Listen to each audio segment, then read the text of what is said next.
Hello everyone, मैं Arvind engineering classes में आपका स्वागत करता हूं। इस वीडियो में आपसे बात करूंगा क्या विश्वविद्यालय परीक्षाओं में कॉपी भरने से नंबर आते हैं। इस बात में कितनी सच्चाई है, क्या सच में ये बात ठीक है कि भाई कॉपी भरने से ही नंबर आ जाते हैं या कुछ उसमें और ऐड करना होता है। कितनी सच्चाई इस बात के अंदर इस वीडियो के अंदर हम जानेंगे। तो पैसेंस बनाकर वीडियो को अंत तक देखते रहे। जिसने अब तक चैनल को सब्सक्राइब नहीं किया है, चैनल को सब्सक्राइब करें, बेल आइकन को प्रेस करें, जिससे आने वाली सभी वीडियो का नोटिफिकेशन आप तक पहुंच जाए। आइए वीडियो को स्टार्ट करते हैं। आप सभी को पता है जितने भी यूनिवर्सिटीज स्टूडेंट्स हैं जो अभी यूजी कोर्सेज में है, पीजी कोर्सेज में है, बीएससी कर रहे हैं, बीए कर रहे हैं, सबकी यही सोच होती है कि यार कितना पेज भरा है, कितने पेज भरे हैं, उससे आकलन लगाते हैं कि आपके कितने नंबर आएंगे।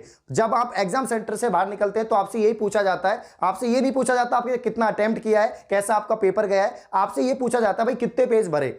ये सवाल सबके मन में होता है और ये आपसे पूछते भी है। इसका मतलब ये हो गया कि आप मार्क्स का जो अंदाजा लगा रहे हैं कि आपके कितने मार्क्स बन रहे हैं पेपर के अंदर, कितना आपका ठीक हुआ है, वो आपके कॉपी में पेज भरने से। तो क्या पेज भरने से मार्क्स आते हैं? ये सबसे बड़ा सवाल है यूनिवर्सिटी एग्जाम्स के लिए। तो ये बात बिल्कुल ठीक है कि भाई कॉपी भरने से नंबर आते हैं। अब यहां पर हम जानेंगे कि किस तरीके से आप कॉपी भरें, क्योंकि सिर्फ कॉपी भरना, उसमें लिखना इंपॉर्टेंट नहीं है। किन बातों को आपको ध्यान में रखना होगा जिससे कि आप अच्छे से लिख पाएं और आपके अच्छे मार्क्स भी आए कि भाई आपने पेज भरे हैं तो आपको अच्छे मार्क्स भी मिले। ऐसे नहीं कि आपने कुछ भी लिख दिया और आपको मार्क्स मिल गए, ठीक है ना। तो किन पॉइंटों को आप ध्यान रखें, सबसे पहले हम बात करते हैं बीएससी स्टूडेंट के लिए, उसके बाद में बात करेंगे बीए की। तो बीएससी की बात करें तो जैसे आपके केमिस्ट्री सब्जेक्ट है, केमिस्ट्री में आपके 3 पेपर होते हैं, इनऑर्गेनिक, ऑर्गेनिक और फिजिकल।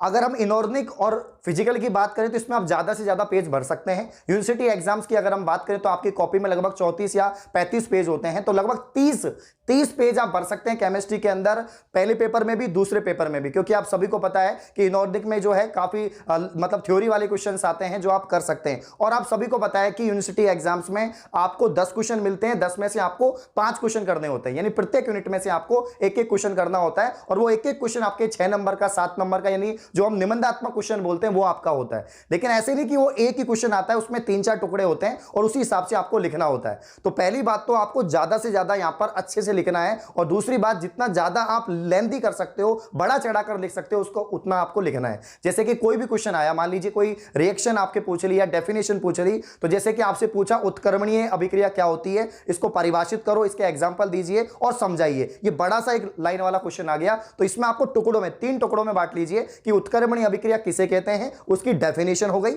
उसके बाद में इसके बारे में जो भी पॉइंट है कि भाई ये एक दिशा में संपन्न होती है, प्रोडक्ट से मतलब रिएक्टेंट से प्रोडक्ट बनेगा, वो सारी बातें आप लिख लेंगे। उसके बाद में इसका एग्जांपल कि भाई कौन सी अभिक्रिया है जो उत्क्रमणीय अभिक्रिया है, उसका एग्जांपल देंगे। तो लगभग एक पेज में तो आप उत्क्रमणीय अभिक्रिया लिख सकते हैं, 1 या 1.5 पेज में आप आराम से इस पॉइंट को लिख पाएंगे।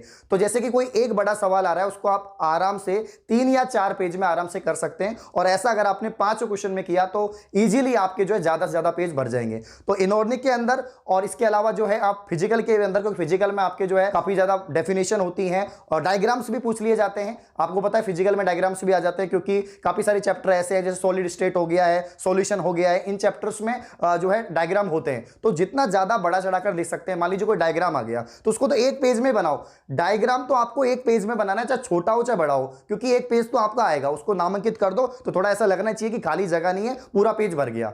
तो जितना ज्यादा आप लेंथी लिख सकते हैं, अच्छे से लिख सकते हैं। और हैंडराइटिंग का स्पेशल ध्यान रखना, क्योंकि जितना अच्छा आप लिखेंगे, स्टार्टिंग के पेजेस में थोड़ा अच्छा लिखें, क्योंकि राजस्थान यूनिवर्सिटी की कोई भी कॉपी चेक होती है वो ये देखता है भाई बढ़िया लिख रखा है, ठीक ठाक दिख रहा है, तो वो आपके नंबर अच्छे दे देगा। रही बात ऑर्गेनिक की, ऑर्गेनिक में थोड़ा रिएक्शंस होता है तो बच्चा इतना नहीं लिख पाता, फिर भी कोशिश करनी है। पहले क्वेश्चन को लिखो, आप क्वेश्चन लिख दो, कोई दिक्कत नहीं है। आपने वो रिएक्शन लिख दी, अगर उसका सॉल्यूशन आपको पता है उसका सॉल्यूशन लिख दो और मैकेनिज्म भी लिखो। हर रिएक्शन की आपको मैकेनिज्म लिखनी है। आपसे सवाल इतना ही पूछा जाएगा कि ये रिएक्टेंट है और ये प्रोडक्ट आपको बनाना है, तो कौन सा प्रोडक्ट बनेगा, वो आप बना भी देंगे। साथ में आपको 1 या 2 लाइन में थोड़ा तोड़ के बता दो कि ये प्रोडक्ट ऐसे बना है, ये ऐसे बना है, जो मैकेनिज्म हम कहते हैं कि पहली क्रियाविधि का फर्स्ट पॉइंट, दूसरा, तीसरा, वो आप लिख दीजिए। तो जितना ज्यादा आप लेंथी लिखने की कोशिश करेंगे उतने ज्यादा आपके पेज भरेंगे और उतना ही अच्छा इंपैक्ट पड़ेगा कि भाई बहुत अच्छा लिखा है इसने, बहुत ज्यादा लिखा है, तो आपके मार्क्स भी अच्छे आएंगे।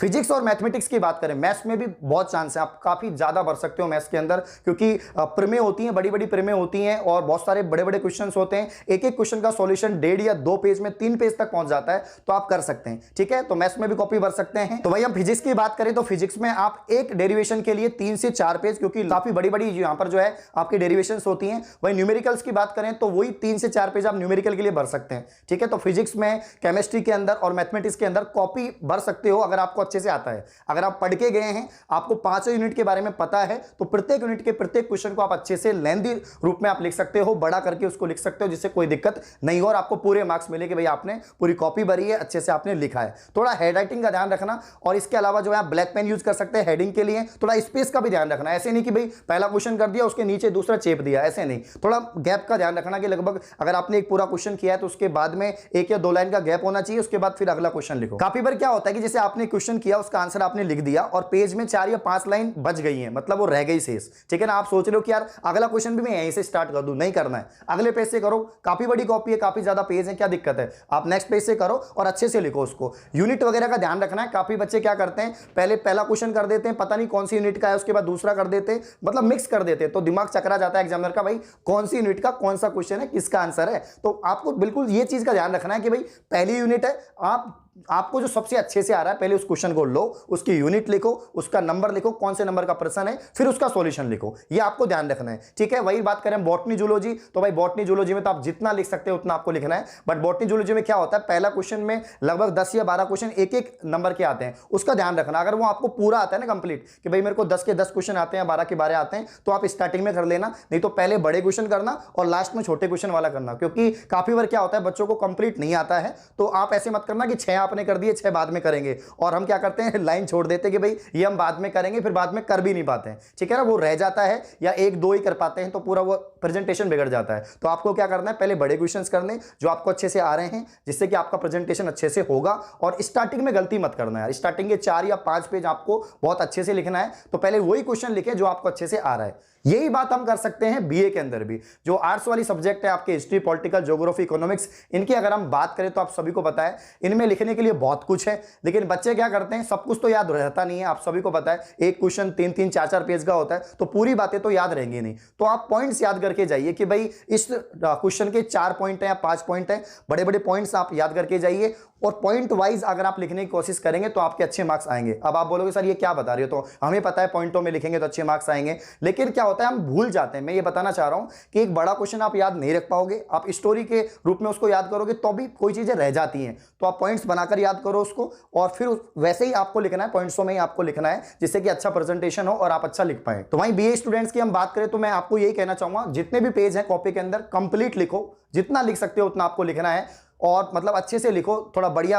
हैंडराइटिंग में लिखो, और चीज़ों का भी ध्यान रखो कि गलती नहीं करनी है, मिस्टेक नहीं करनी है। ठीक है ना, तो कॉपी तो भरना ही है भाई, कॉपी भर के आना है। हमने ये देखा है, हमने रिव्यू लिए हैं बच्चे के कि जो कॉपी अच्छे से भर के आता है उसके अच्छे मार्क्स आते हैं। थोड़ा बहुत आपने ऊपर नीचे लिखा भी है, लेकिन कॉपी पूरी भरी है तो आपके मार्क्स मिलेंगे, डेफिनेटली मिलेंगे। तो आपको इन कुछ बातों का ध्यान रखना है, जब आप एग्जाम देने जाएं उससे पहले थोड़ा इन बातों का ध्यान रखें, तो आपका प्रेजेंटेशन अच्छा होगा, आप अच्छा लिख पाएंगे, अच्छा कर पाएंगे। ठीक है ना, क्योंकि लिखने का ही सब कुछ है। यूनिवर्सिटी एग्जाम्स में लिखने पे बहुत फर्क पड़ता है, आप कैसे लिख रहे हैं। क्योंकि काफी बच्चे जिनकी 12th में 95 बनती है, 94 बनती है, लेकिन परसेंटेज उनकी बीए में, बीएससी में 60-65 आ जाती है। वो इसीलिए आती है क्योंकि 12th तक हम जो सटीक लिखते हैं वो हमें अब थोड़ा लेंथी लिखना पड़ेगा, बड़ा करके लिखना पड़ेगा, अच्छे क्वेश्चंस को हमको जो है अटेम्प्ट करना पड़ेगा। तो कुछ बातें जो आपको ध्यान रखनी है, जो मैंने इस वीडियो में बताई हैं, और एग्जाम आपके पास में है। इस प्रकार की और भी जो है नॉलेजेबल वीडियोस आपको मिलती रहेंगी, तो चैनल को सब्सक्राइब कर लीजिए और बेल आइकन को प्रेस कर लीजिए। धन्यवाद।